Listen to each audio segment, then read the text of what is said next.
Llega el momento del análisis. Como cada tarde revisamos los temas de agenda que van ocupando los primeros lugares en la agenda informativa del sistema internacional. Por supuesto que el petróleo, la geopolítica del petróleo es un asunto relevante en cada uno de estos análisis, sobre todo porque desde la semana pasada el petróleo ha registrado bajas. Y esto es importante, por supuesto, analizarlo entendiendo el contexto mundial y la importancia de este hidrocarburo. Y por eso esta tarde está conmigo en el estudio el señor Rubén Bolívar. Él es especialista en Derecho Marítimo. Señor Rubén, qué gusto recibirlo nuevamente.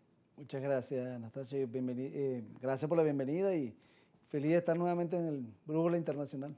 Igualmente para nosotros recibirlos para tratar estos temas. Bueno, el tema petrolero, por supuesto, un tema que siempre nos compete como país petrolero y Correcto. fundamentalmente por ser, digamos, el recurso energético más importante del mundo. En este sentido, hemos visto en los titulares internacionales cómo se han registrado bajas en los precios, ¿no? Fundamentalmente por distintos aspectos geopolíticos, por cómo se va viendo el mundo en función de distintos conflictos. Ahora esta nueva escalada de la tensión comercial entre China y Estados Unidos, las dos primeras economías del mundo, y cómo Estados Unidos a través de su política exterior también va configurando ciertos aspectos, también el papel de la OPEP importante revisar, pero puntualmente a qué se debe esta reducción de las últimas semanas. Bueno, Anastasia, el mundo político, geopolítico del petróleo es extremadamente complejo. El petróleo sube y baja a veces por hechos parecieran insignificantes, pero en definitiva impactan. Mira, el no crecimiento de la economía china, cierta ralentización de la economía o el no crecimiento esperado en los términos esperados de la economía china ha impactado el precio del petróleo.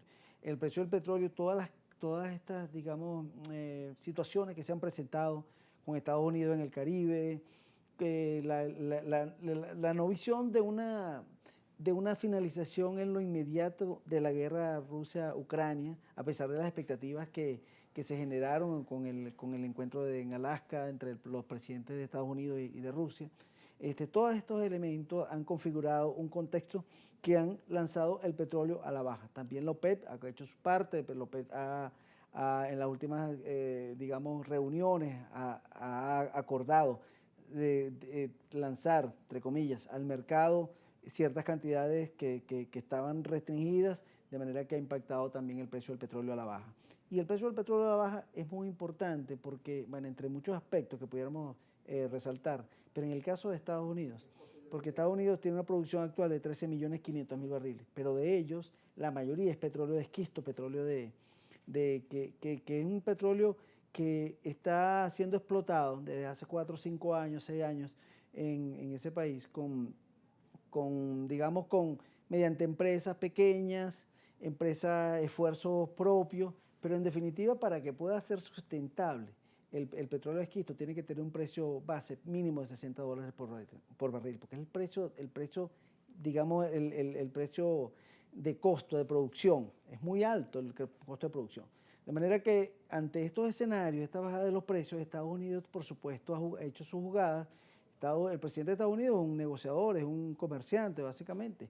Y así vemos presiones en Venezuela, en el Mar Caribe, también protegiendo de una u otra manera las instalaciones o las inversiones que está haciendo empresas grandes, empresas norteamericanas en Guyana, como son la ExxonMobil y la Chevron, que están en Guyana y que está produciendo a este año, al final de este año se estima producir casi 900.000 barriles y para el 2026 ya estarían en 1.200.000 barriles. Pero son las grandes conglomerados norteamericanos los que están allí. De manera que todo este conglomerado de elementos, las batallas, digamos, jurídicas, legales que se están llevando a cabo en Estados Unidos en este momento por Citgo, que ya tiene varios meses, varios años, pero que en definitiva no han concluido y han generado también una expectativa porque la Citgo es una empresa venezolana que está en manos de un grupo de venezolanos ajenos al gobierno de Venezuela, que le han sido, al que le dieron el control de esa empresa y le han dado, digamos, licencias para que puedan operarla, pero tienen capacidad de producción de 800.000 barriles. Por otro lado, o de refinación, mejor dicho, tiene capacidad de refinación de 800.000 barriles en 3 refinerías que tiene y tiene más de 4.500 estaciones de servicio en Estados Unidos. O sea que es importante el impacto que tienen, digamos, a nivel de lo que es el servicio y la prestación de servicios de suministro de gasolina en Estados Unidos, sobre todo en el sur de Estados Unidos. De manera, todos estos elementos, y pudiéramos hablar de muchos más, pero todos estos elementos han configurado que el petróleo haya ido a la baja. Estados Unidos le está pidiendo a la India que deje de comprarle petróleo a Rusia, pero Rusia y la India son grandes potencias también, igual que China, y han venido ocupando los espacios que ha ido dejando libre de Estados Unidos, como es Venezuela, por ejemplo. Venezuela, la gran producción de Venezuela, ya casi el 80-90% de la producción venezolana está siendo adquirida por China y por otros países asiáticos, entre ellos la India y Malasia. De manera que es un mundo muy complejo, el mundo petrolero, y a veces cuando uno ve situaciones como las que estamos viviendo aquí en Venezuela actualmente, donde vemos presiones por parte del gobierno de Estados Unidos a través de buques en el Caribe, vemos que han anunciado el hundimiento de 6 embarcaciones, unas incluso en el área prácticamente la frontera con Trinidad, y otras, las últimas, hay denuncias de pescadores colombianos de que son familiares de ellos los que estaban en esas embarcaciones, en la península de La Guajira. De manera que es prácticamente todo el escenario digamos, de la fachada caribeña venezolana la que está siendo de una u otra manera impactada. Y aquí recordemos que Venezuela es la potencia, en cuanto a reservas, la mayor potencia mundial en cantidad de reservas, 303.000 millones de barriles. De manera que todos estos escenarios, Natacha, pudiéramos incluso decir muchos más, porque todos los países de una u otra manera utilizan el petróleo, todos utilizan el dólar para la utilización del petróleo, todos de una u otra manera están siendo también impactados por las políticas de Estados Unidos, de presiones a través de los aranceles, presiones a través de sanciones. Acaban de salir otra nueva batería de sanciones para empresas petroleras rusas y embarcaciones. De manera que, bueno, todos estos elementos van impactando significativamente de lo que es el escenario petrolero mundial.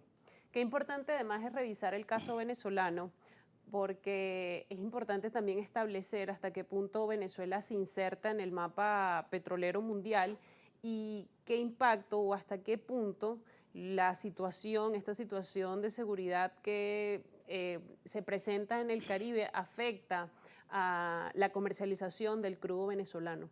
Fíjese que Venezuela actualmente está produciendo 1.105.000 barriles. Ha venido sostenidamente incrementando la producción muy lentamente, pero sostenidamente. En los últimos 2 o 3 años, Venezuela nunca ha decrecido en la producción petrolera. Cada vez que sale un reporte, cada mes Venezuela ha aumentado su producción.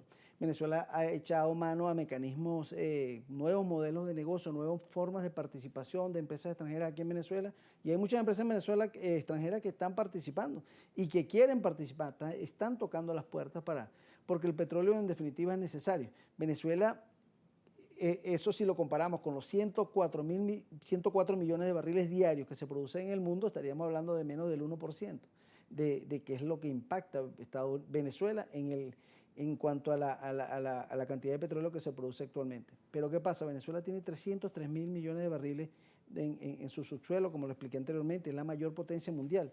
En un escenario, en una ubicación geográfica privilegiada, una ubicación en un continente, digamos un subcontinente como es Sudamérica, que no tiene guerra civil, o sea, no tiene guerra, no tiene conflagraciones bélicas. Es una tierra, digamos, pacífica, una tierra donde la inversión puede ser desarrollada. De manera que en estos escenarios, el mundo del petróleo no se ve en lo inmediato, se ve a largo plazo. Estados Unidos, por ejemplo, tiene una reserva de 45.000 millones de barriles diarios. Perdón, 45.000 millones de barriles. Comparado con los 300.000 millones de Venezuela, es una sexta parte de lo de Venezuela. Y Estados Unidos consume diariamente 21 millones de barriles. De manera que al ritmo de consumo que tiene esa reserva, estaríamos hablando de que no llegarían a 10 años. Ahora, las doctrinas energéticas de Estados Unidos de protección de sus recursos o de búsqueda de los recursos en los diferentes escenarios mundiales, por supuesto que es lo que abre, digamos, de manera voraz la intervención. en muchos países, incluyendo Venezuela. Y el apetito, además, por Venezuela, con ese recurso, esa posición estratégica tan importante. Bueno, señor Rubén, seguiremos viendo cómo se va desarrollando la situación energética en el mundo y también cómo se inserta ahí nuestro país. Ya debo despedir esta entrevista, pero me gustaría hablar de un evento que se va a realizar en el Estado Falcón, donde usted va a participar. Entonces, hablar rápidamente de la ponencia que va a tener allí, de qué va este evento y básicamente por qué se van a reunir, ¿no?, en este congreso. Sí, bueno, el próximo fin de semana en Punto Fijo, 23, 24 y 25, se va a llevar a cabo la Expomar, que es una convención, conferencia que se ha venido realizando en los últimos años, donde se tratan todos los temas que tienen que ver con la actividad marítima, la actividad portuaria, y por supuesto es importante porque en definitiva Venezuela está abierta al mundo y nosotros estamos presentando una propuesta exportadora actualmente, incrementándola, y necesitamos embarcaciones, así como vienen embarcaciones a Venezuela a traer muchos de los productos que Venezuela necesita para su mantenimiento. De manera que a mí me ha tocado una ponencia que se llama el régimen jurídico de la actividad naviera en Venezuela, cómo pueden actuar y en definitiva adecuarse al marco normativo venezolano todas las embarcaciones que de una u otra manera transitan por el territorio o por los espacios marítimos venezolanos. De manera que, bueno, los invito a que participen, nos acompañen en esta expo que será el próximo fin de semana en Punto Fijo, bueno, esa bella tierra falconiana que siempre nos recibe con tanto cariño, y allí estaremos, con el favor de Dios, apoyando apoyando al país, generando iniciativas que de una u otra manera permitan que el pueblo venezolano pueda ir superando todas las adversidades, un pueblo pacífico, un pueblo de paz, un pueblo que en definitiva Venezuela los venezolanos lo que queremos es echar para adelante, seguir avanzando, seguir trabajando y echar este país en adelante, que es lo que en definitiva necesitamos, de manera pacífica. Con mucho que ofrecerle al mundo. Además, bueno, señor Rubén, por supuesto le deseamos todo el éxito en este congreso y esperamos que regrese pronto para que nos cuente cómo estuvo esa experiencia. Escuchaban, amigos, al señor Rubén Bolívar, especialista en Derecho Marítimo, actualizándonos sobre el escenario petrolero mundial y, por supuesto, también de la situación de nuestro país en este aspecto. Vamos a hacer una pausa y al regreso seguimos con más de Brújula Internacional.